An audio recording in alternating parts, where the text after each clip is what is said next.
The grand dining room of the Hawthorne estate felt like a cathedral of wealth, all polished mahogany panels, gilded crown molding, and a table long enough to seat 20 without anyone feeling crowded. Crystal chandeliers hung like frozen waterfalls, scattering light across silver cutlery that probably cost more than my old pickup truck. I stood in the doorway for a moment longer than necessary, letting the scene sink in, letting them see me. I had dressed for the part, a threadbare corduroy jacket 2 decades out of fashion, elbows shiny from wear, a plaid shirt with a frayed collar, jeans faded to the color of dust, and boots scuffed from years of walking barn aisles and gravel roads. In my left hand I clutched a brown paper bag, the neck of a $10 bottle of red wine poking out like an apology. My hair, usually neatly trimmed, was deliberately unkempt, and I'd skipped shaving for 3 days to cultivate the right amount of stubble. I looked exactly like what they expected, a poor, naive widower from the sticks who'd somehow raised a daughter sharp enough to catch their golden boy. Elena stood beside me, radiant in a simple navy dress that cost more than my monthly mortgage but still couldn't hide her nerves. She squeezed my forearm, her fingers trembling slightly. "Dad," she whispered, "you don't have to do this." I gave her the smallest smile, the kind only she would recognize as reassurance. "It's fine, sweetheart. Just an old man meeting his daughter's future in-laws." Victor appeared then, all polished confidence in his tailored navy suit, hair slicked back, smile practiced and bright. He crossed the room in long strides and shook my hand with exactly the right amount of firmness, firm enough to seem respectful, not firm enough to suggest equality. "Mr. Harlan," he said warmly, "so glad you could make it. Come in, come in. My parents are dying to meet you." I shuffled forward, deliberately dragging my boots a little on the marble floor, letting the sound echo awkwardly. Victor's father, Reginald Hawthorne III, rose from the head of the table. He was tall, silver-haired, with the kind of tan that comes from yachts rather than sun. His wife, Clarissa, remained seated but offered a smile that didn't quite reach her eyes. She wore pearls the size of quail eggs and a dress that shimmered subtly with every breath. "Mr. Harlan," Reginald said, extending a manicured hand, "welcome to our home." I took it, letting my calloused palm rasp against his soft one. "Thank you, sir. Never been in a place this fine. Feels like I oughta take my boots off at the door." I chuckled, a low, self-deprecating sound I'd practiced in the mirror. Clarissa laughed lightly, a sound like tinkling glass. "Nonsense. You're our guest." They directed me to a chair near the middle of the table, close enough to be included, far enough from the head to remind me of my place. Elena sat beside me, Victor opposite her, his parents anchoring each end like bookends of privilege. A uniformed server appeared as if from thin air, pouring water into goblets that caught the light like prisms. I stared at mine for a moment, then picked it up carefully with both hands, as though afraid I might drop it. "So," Clarissa began, folding her hands elegantly, "Elena tells us you're a mechanic?" "Farm equipment, mostly." I nodded eagerly, leaning forward with wide eyes. "Yes, ma'am. Tractors, combines, balers, you name it. Been fixing things since I was knee-high to my daddy. Ain't much call for it in the city, I reckon, but out where we are, folks depend on me." Reginald smiled indulgently. "Honest work. Admirable." I caught the faint condescension in his tone and tucked it away like ammunition. "Well, it keeps food on the table. Barely, some months. After Elena's mama passed, God rest her soul, it was just the two of us. Did what I could to give her a decent life." Elena's hand found mine under the table and squeezed again. She knew the truth, of course. Her mother had died when she was 5, yes, but the barely keeping food on the table part was pure theater. I'd inherited my father's engineering firm at 28, turned it into a quiet empire of patents and defense contracts, and lived simply because I chose to. Money had never been the point. Character was. The first course arrived, some kind of delicate soup with a swirl of cream and a single herb leaf floating like a raft. I stared at the array of spoons, pretending confusion. "Which one's for this?" I asked Elena in a stage whisper loud enough for the table to hear. She smiled patiently. "The small one on the outside, Dad." I picked it up awkwardly, nearly knocking over the water glass again. Sorry. Ain't used to all these implements." Clarissa's smile tightened almost imperceptibly.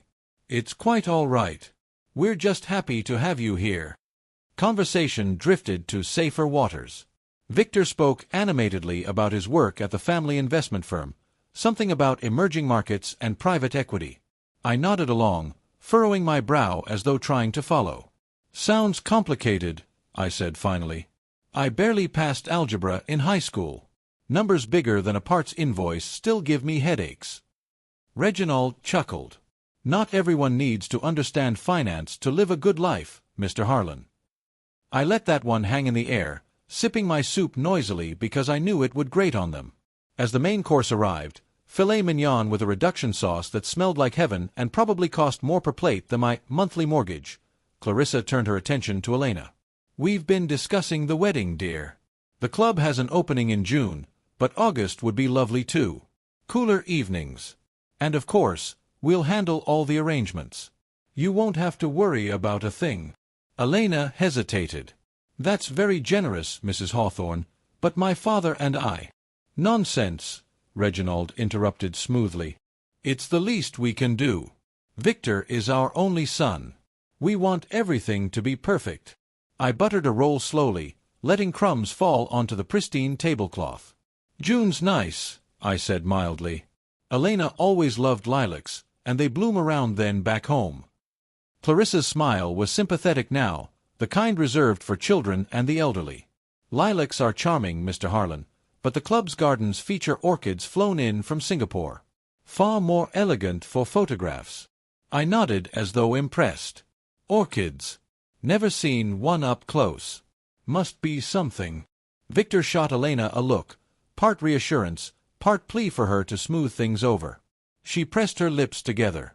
The conversation shifted to future grandchildren, as it inevitably did with people like the Hawthorns.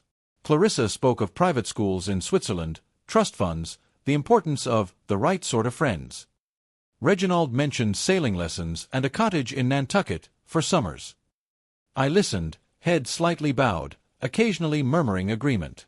"Sounds like a fine life. Better than anything I could have given her."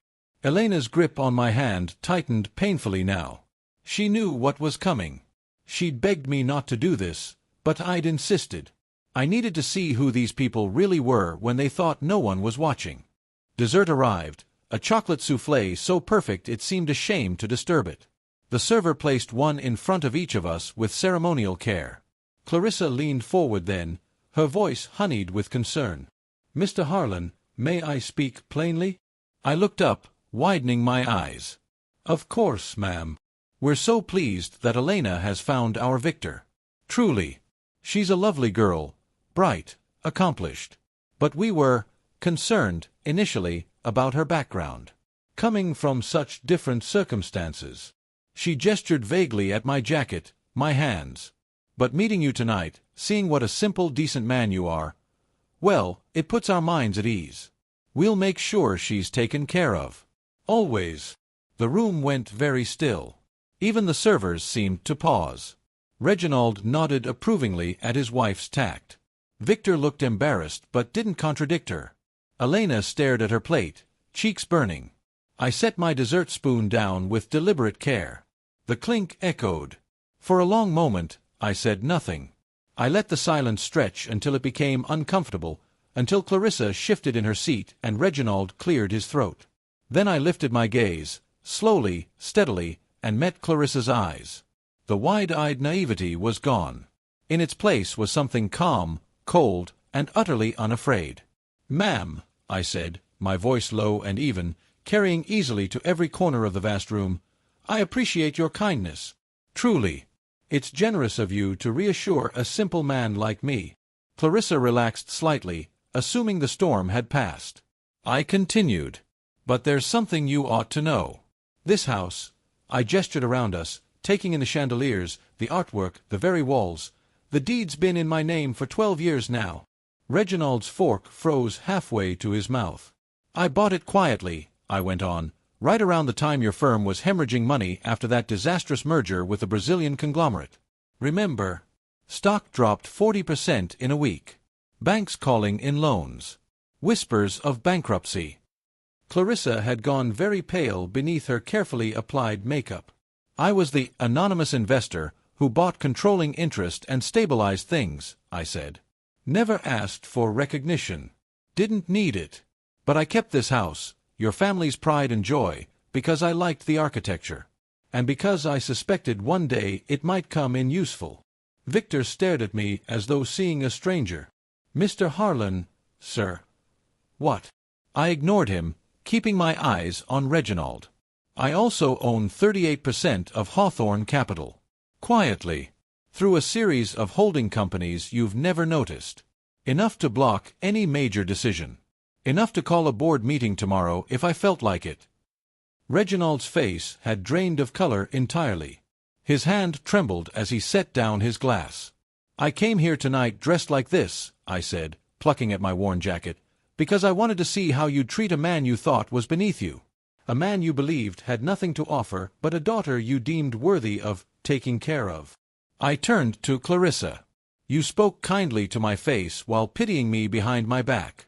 You planned to buy my daughter's future like she was a charity case. And you did it all in my house. Elena exhaled shakily, tears glistening in her eyes, not from humiliation now, but from something fiercer. I pushed my chair back and stood. The movement was unhurried, deliberate. The wedding will proceed, I said. Because Elena loves your son, and I believe he loves her. But understand this, from this moment forward, you will speak to my daughter with respect. You will speak to me with respect. Or the next conversation we have will be in a boardroom, with lawyers. I looked at Victor then. And you, son, choose carefully whose values you inherit. I turned to Elena. Ready to go, sweetheart? She stood immediately, taking my arm. Her chin was high now, eyes bright with pride. As we walked toward the door, I paused once more. Oh, and the wine. I lifted the crumpled paper bag I'd carried in. It's not the $10 bottle. It's a '82 Chateau Margaux. Thought it might pair nicely with humble pie. I set it gently on the table and walked out, Elena beside me, leaving the Hawthorns in a silence so complete it felt like the house itself was holding its breath. Behind us, somewhere in that glittering room, a dynasty had just learned what real power looked like when it chose not to announce itself. And for the first time in years, I felt the old weight lift from my shoulders. My daughter would marry into wealth, yes, but never again would anyone mistake her worth, or mine, for something they could buy. The marble foyer of the Hawthorne estate echoed with our footsteps as Elena and I walked away from the dining room. I didn't look back, but I could feel the weight of their stares boring into my back. Reginald's shock, Clarissa's humiliation, Victor's confusion. The heavy front doors loomed ahead, flanked by towering arrangements of white orchids that probably cost more than most people's weekly salary. A butler appeared silently to open them for us, his face impassive, though his eyes flicked curiously toward the dining room we'd just left. Cool night air rushed in as we stepped onto the wide stone portico. The driveway curved away under strings of subtle landscape lighting, illuminating manicured hedges and a fountain that murmured softly in the darkness. My old Ford pickup, deliberately parked by the valet at the far end of the circular drive, as if to hide it from the fleet of gleaming European sedans, waited like a loyal dog. Elena paused on the top step, her arm still linked through mine. She drew a deep, shaky breath. "Dad," she whispered, voice thick with emotion, "that was incredible. Terrifying. But incredible." I patted her hand gently. "Had to be done, sweetheart. Couldn't let them think they were doing us a favor by letting you marry their boy." She laughed once, a short, disbelieving sound, and leaned her head against my shoulder for a moment. "I knew you were up to something when you showed up in that jacket. Mom's favorite gardening jacket, right? The one you haven't worn since I was 12. Figured it still fit the part." I glanced down at her. "You okay?" She nodded, wiping at the corner of her eye. "More than okay. I've never been prouder of you." "But Victor." We both turned at the sound of hurried footsteps behind us. Victor burst through the doors, jacket unbuttoned, tie askew, face flushed. He stopped a few feet away, hands half raised as if unsure whether to approach. "Mr. Harlan, sir, wait. Please." Elena stiffened beside me. I squeezed her arm reassuringly and turned to face him. Victor swallowed hard. I didn't know any of it. I swear. I believe you, I said quietly. If you'd known, you'd have acted differently tonight. That's why I didn't tell you. He glanced at Elena, then back at me. My parents, they can be difficult, snobbish, but they're not bad people. They just judge a man by his clothes and his bank balance before they judge his character, I finished for him. And tonight they showed exactly who they are when they think they're talking to someone beneath them. Victor winced. I'm sorry. For all of it. For not seeing it sooner. For letting them talk to you, to both of you, like that. Elena spoke for the first time.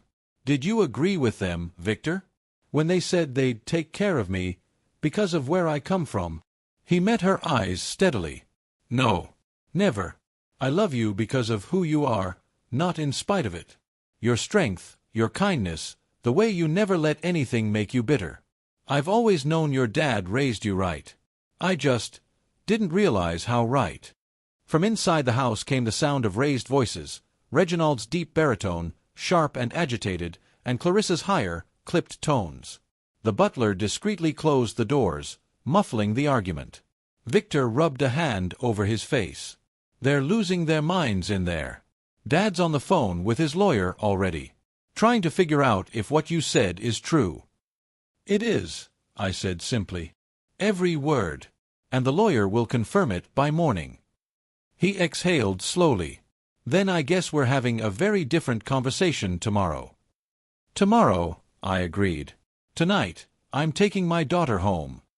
Victor stepped closer, looking at Elena. May I call you later? Please. She hesitated, then nodded. Yes. But not tonight. I need time to process all this. He accepted that with a small nod, then turned to me. Sir, thank you for showing me who they can be, and for trusting me enough to let me see who you really are. I studied him for a long moment. He was young, 28, same age I'd been when I took over the company, but there was something solid in his eyes now. Something that hadn't been there at the dinner table. Earn her, I said finally. Every day. That's all I ask. I will, he promised. We left him standing on the portico as we walked down the steps toward the truck. The valet had already brought it forward, sensing the shift in the evening. I helped Elena into the passenger seat. She'd always loved riding in the old Ford, even after she could afford better, then circled to the driver's side. As I started the engine, the familiar rumble comforting after the sterile silence of the estate, Elena reached over and turned on the radio.